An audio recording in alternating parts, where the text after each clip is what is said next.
this is mainly to Alison Drew. I've been very struck listening to the panel about Neville's non-sectarianism and avoiding doctrinaire debates. And I'm just wondering, as a historian, what would your take on that be? But it's also related to one of the fine examples, I think, of socialists interviewing and writing other socialist history. I think of the very fine work of Alec Kalinikos, who the Marxist socialist from the UK, who before '94 came down to South Africa and then interviewed Neville, and then I think he's written 2 books on that interview. And we know that Neville, we know that Alec Kalinikos is more a Marxist, Leninist, believer in party, but libertarian, not Stalinist certainly. Interviewing someone like Neville, who is, as the last speaker said herself, who didn't believe in a party. And it's quite interesting that the way Kalinikos interviews Neville is completely non-sectarian. There isn't a kind of trying to pin him down a corner. I just think of that as a very fine example, and I just wonder about socialists interviewing socialists and writing history in a non-sectarian way. Love you to comment on that. Okay, one question. Please go ahead.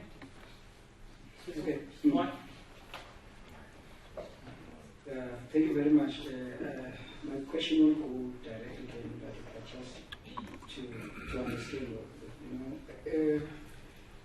For the past 2 days, I think I had more understanding of Neville's work, mainly from the academics, and I was spread to almost of the institutions and other stuff. But in my background, I'm more like a socialist, school of thought of consciousness, kind of something like that. So it has been my interest of these 2 days subject really to understand. But I'm not sure how to ask this, but I would like to ask Lydia maybe directly or the social. That is, do you think from the socialist part of the history of involvement of Neville, and also as your remnant in part of the programs that has been, do you think that is the work that is started on the socialist movement would have changed?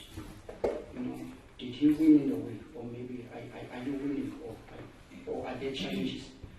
I just want you to understand the positive part, because I'm from this side of the Eastern Cape in a way, so I would just understand that part of the society. Great, thank you. Thanks, Dan. Great question. Thank you. As someone who comes out of the same political tradition as Neville, and as we've heard, there have been, and they are faced with the reality that we have differences organizationally and perhaps ideologically to a certain extent. I think what this conference has helped to do is to bring out and throw up, on the one hand, and as Neville has now eloquently shown in his writings, that we are actually heading for a situation where this is going to become a failed state. And that we're saying that in relationship to the breakdown in the fabric of society in terms of the xenophobic outbursts that we are seeing, the breakdown in the social cohesion that exists in society, etc. And that brings back to the point that clearly there's a need, and Neville makes an appeal in his writing, his latest book as well, because he throws out a challenge to the left. And knowing Neville, I know he means the non-Stalinist left, to which we all subscribe. And I'm looking at and thinking in terms of a practical way and asking a question of the panel, that we need to go back to the source. And I strongly believe that the roots, if you like, or the art of the formation of the non-European unity movement gives us a model that can be reproduced, in the sense that its formation was preceded by an intense process of discussion and debate amongst all elements in society at large and within the various political tendencies that existed at the time. And one of the vehicles that enabled this process to take place was, for example, the New Era Fellowship. And I think that perhaps somebody like Alison should, in her own writings and her research, has any insight into the activities of that particular forum and the role that it played in educating on the one hand and also helping activists to clarify their thinking. And that, in fact, eventually led to the formation of the Non-European Unity Movement. And let us remind ourselves that the idea of forming the Non-European Unity Movement was, in fact, to create and was open to all organizations and tendencies within the country. And certain organizations, as we know, chose not to become part of that unity process. But I think, again, as things have evolved and faced with the situation as we have currently, we now know the situation has moved beyond the issues of the national question in terms of race and racial oppression, has now moved into a class struggle. And so these are the issues I think that need to be debated. We need to look for ways and means of facilitating that in a non-sectarian way. And again, as a political activist from a particular political tendency, I'm committing myself personally to, I believe, a struggle for us to get together in whatever form we call it, the United Front. But I think and what I find encouraging is that the academy and the academics are starting to get involved with these issues, and they can become part of that process of conscientizing people to the issues. Although academics tend to be a bit long-winded sometimes, and they talk about the heads of people, but I'm hoping that they will take a leaf out of Neville's book and bring the academy down to the people and force us to engage with the issues and the challenges that face us. So, yeah, that's my question to the panel, and we can ask some responses to it. Thank you. It's Janet Cherry. I'm sorry I haven't been able to be with you for the last couple of days, but thank you for a really excellent panel. And my first point is to Alison, just to say thank you for validating the socialist intellectual project at this university, where it has been historically conspicuously absent. But we do have a Vice-Chancellor who comes from that tradition. And I think we have created a space, and thanks to CANRAD as well for opening up that space for this kind of discussion about the socialist tradition here. But on that point, I mean, you talked about documenting both the Trotskyist and the Communist Party traditions in South Africa. And I'm wondering about the independent socialist tradition. You know, those of us who were within the movement, the ANC liberation movement, but were not Communist Party members, and you came from other traditions, socialist, feminist, eco-socialist, labour socialist, Freirean educators. There were a whole lot of different traditions which were also present and which are still present today. And I'm seeing something of a re-emergence of these different traditions, even in this room today. So the second question was to Eugene, which was really, you know, you highlighted that critical speech of Neville's at the end of 1982 about the creation of a broad front against the tricameral system and the Koornoff bills. And yet, look, I was part of those initial discussions around establishment of the UDF. And I remember all these debates, but in fact it was the UDF which carried out Neville's strategy, which was the correct strategy, and effectively destroyed the black local authorities in South Africa and made apartheid unworkable. So I'd just like you to reflect on that. And then the third point is to Lydia, which was, I think you were absolutely correct, but my question is, you know, at the end of 1989, with the collapse of Soviet communism, surely we saw an opening up of space, which we have not been able to use. So we are not living under a brutal repressive regime here. We have as much space as we want to organize compromise and to implement alternatives and so on. Why have we not been able to do that? Okay, thanks very much. Thanks very much. Yeah, mine is a small comment with regard to the contribution of Comrade Lydia. I think for me, it would be interesting to situate the WASA debate on participating in the 1994 elections within the communist movement or the socialist movement globally and historically. Yeah, because this is an old question. It dates back to the late 1800s, a debate between Rosa Luxemburg and Bernstein in Germany, where they were debating this question of socialist attitude to bourgeois institutions, right?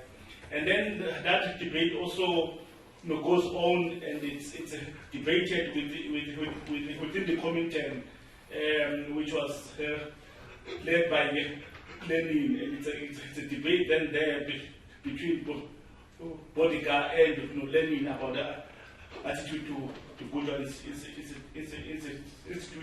I think we need to look at that, and because I think it would also be interesting and also enriching in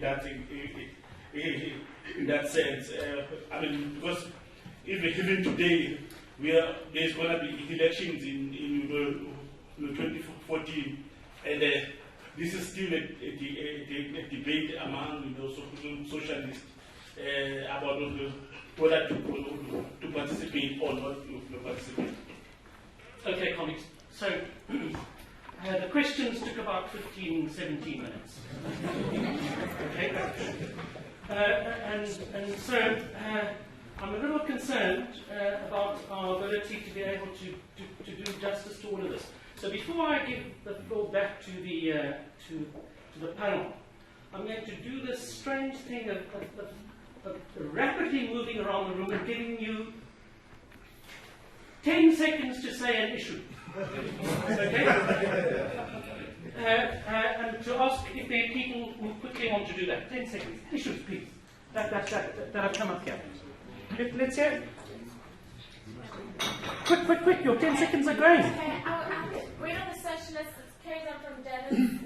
Why don't they organize themselves? They've got ideology constructed, they've got the tools, they've seen it work. Why don't they use it? Okay, got that. Anybody else? Yes. Sorry, wait. Just to, there was a question. Since 1989, even before that, why has the left not become active? The socialist left. What is the problem? Similar question. Yes. Right? Any other comments? Yes, sir. It's not so much a comment, but a wish, and that is we are all part of this great middle class. We all have this terrible desire to accumulate, and why can't we commit ourselves to a more ascetic way of life? I don't know what that means. What can we start doing tomorrow? What can we start doing tomorrow, Britt? Mine is actually a response to Janet's comment about not living in a repressive state, and I'd just like to know how to explain other Kalali who constantly get battered and killed, and what about someone like Liv Shange who's being denied access because she belongs to the New Workers' Party? Okay, so I'm not seeing terribly much interest elsewhere, so I'm going to ask Celine to please come back to your question. About 10,000. How come?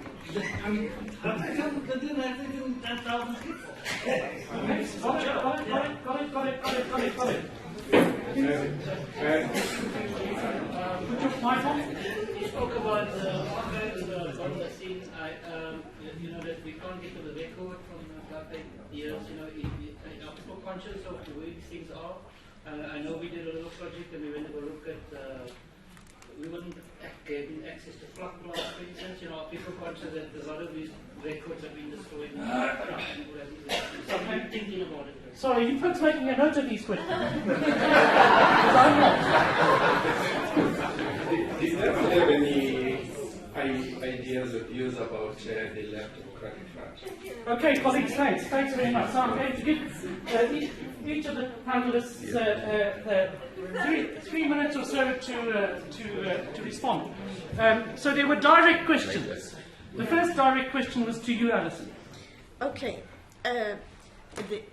How do socialists interview socialists in a non-sectarian manner? Well, I think they would interview them as historians, i.e. ask this person about themselves, what was their background, how did they get involved in politics,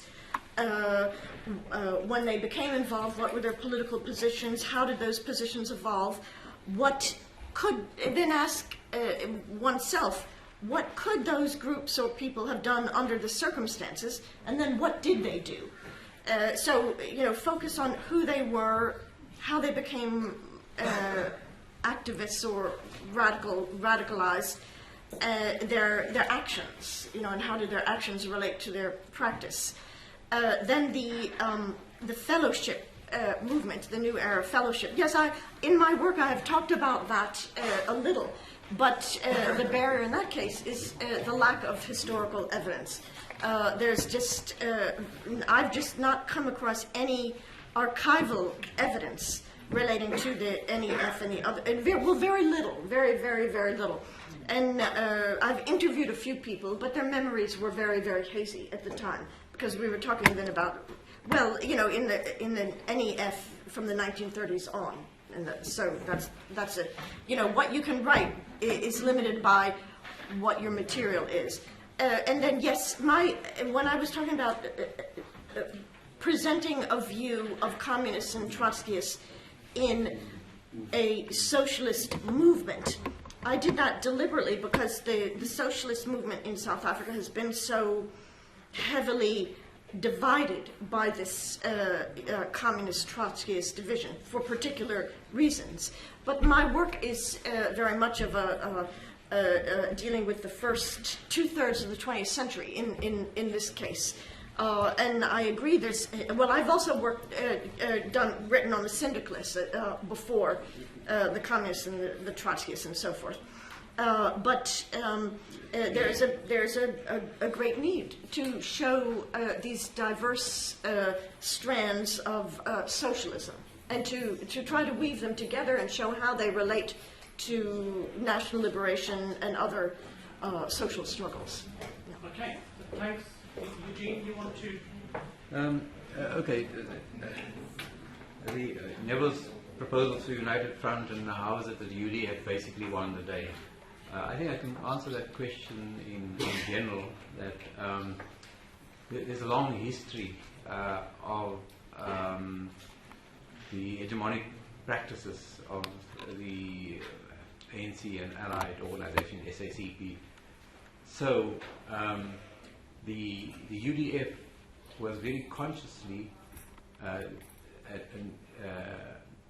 initiative of taking the movement on the ground and putting the ANC's stamp onto it. So you'd have to research, Alison would have to say what are the facts on the ground, and you can dig those up.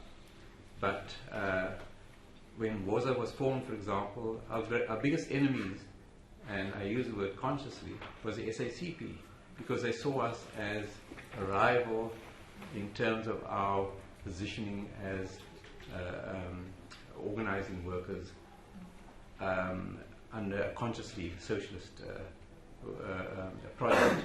And so when I went to address a NUMSA shop stewards workshop, or a few days after we were formed, it is an SACP member who wasn't concerned about what we were proposing and so on, but who stood up and said, we'll we'll get rid of you. So that throughout our history, that is the history. And so Salim also alluded to some of that. So it was the state on the one side, and it was the ANC tradition saw any such movement who attempted to organize what they regarded as their constituency. They treated as the enemy. So, I mean, we can give the examples. Salim was expelled, and all our comrades within the COSATU unions were systematically over the years marginalized, expelled. The process is still going on. So it's not as if, contestation of ideas, you were right, we were wrong, but they certainly had greater resources. Thanks. So just to answer the question, did he win, which is how I summarized that first question, not yet, I think would be my response. And I think it links into all the questions around the unity of the left and essentially the failure of the social project thus far to become a mass movement. And that's what we're really talking about. And I think the responsibility lies with each one of us in this room to answer that question. Some of my thoughts on it would be that unity cannot be a theoretical unity, that there isn't much point in getting a number of small groups together to work out a common platform. The unorganized, in that sense, I mean politically unorganized masses in South Africa are enormous. And I think that it's unnecessary for us to have a conflictual relationship, that we need to be organizing where we are, and where we can come together, we should do that. And we should come together around points of common struggle and common interest. And if it is possible for that to be on a theoretical platform as well, that should be good.